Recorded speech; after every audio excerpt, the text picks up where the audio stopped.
अऊज़ु बिल्लाहि मिनश्शैतानिर्रजीम बिस्मिल्लाहिर्रहमानिर्रहीम।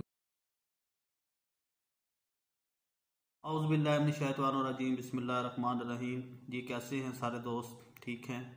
अल्लाह ताला से दुआ है कि अल्लाह ताला हम पे अपनी रहमत और करम करे। ये जो आजकल हम एक वबा में फंसे हुए हैं, जो कि एक अजाब की शक्ल में हमारे ऊपर मुसल्लत अल्लाह ने की है, तो अगर सोचा जाए तो ये हमारी गलतियाँ हमारे सामने आती हैं, तो अल्लाह ताला से हमें माफ़ी मांगनी चाहिए। क्योंकि कोरोना एक वायरस आया हुआ है जिसका पहला मरहला था, उसमें बस कुछ लोगों को टेस्ट किया जा रहा था कि चलो जी इनको टेस्ट करो। टेस्ट करने के बाद इन पे वो इन्होंने वैक्सीन बना रहे थे जो कि 100 150 200 बंदों को इन्होंने पहले चेक करना था।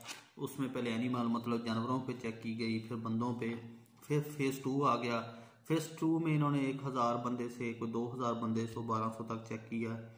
फिर वो वैक्सीन कुछ बेहतर होगी तो इन्होंने फिर फेज़ 3 अब शुरू है, जिसमें 20 से 30 हज़ार लोगों को चेक कर रहे हैं। तो ये 2 कंपनियां हैं चाइना की जो कि अल्लाह खैर करे वैक्सीन बनाने में मशगूल हैं। ये और मुल्कों में भी ज़ाहिर है फिर प्रोवाइड करेंगे, हमें भी करेंगे। तो लेकिन अब परेशानी वाली बात यह है कि अभी भी इसको 6 से 8 मंथ लगने हैं। तो अल्लाह खैर करे, इंशाल्लाह उम्मीद है कि इसमें बेहतरी आती जाएगी। और कुछ अब ये भी हो सकता है कि वैक्सीन जब आती है तो डॉक्टर हजरात अब ये भी बता रहे हैं कि ये 3 दिन 4 दिन 6 दिन बाद ये जो जरासीम अपनी शक्ल चेंज कर लेता है, तो उस वक्त ये वैक्सीन उस पर असरात करती है, ये नहीं करती है। तो अल्लाह ताला के काम है, अल्लाह ताला ने ही हमें हिम्मत देनी है कि इस तरह की वैक्सीन आ जाए जिससे ये सारे मामला हल हों। तो दुआ है कि अल्लाह ताला अपने इस अजाब से रहमत करे और अल्लाह ताला को मेडिसन का भी सबब बना दे। सबब तो बनना है कोई ना कोई वैक्सीन का, तो उससे ये होगा कि हमें वैक्सीन मिलना शुरू हो जाएगी तो कुछ और भी बेहतर हो जाएगा।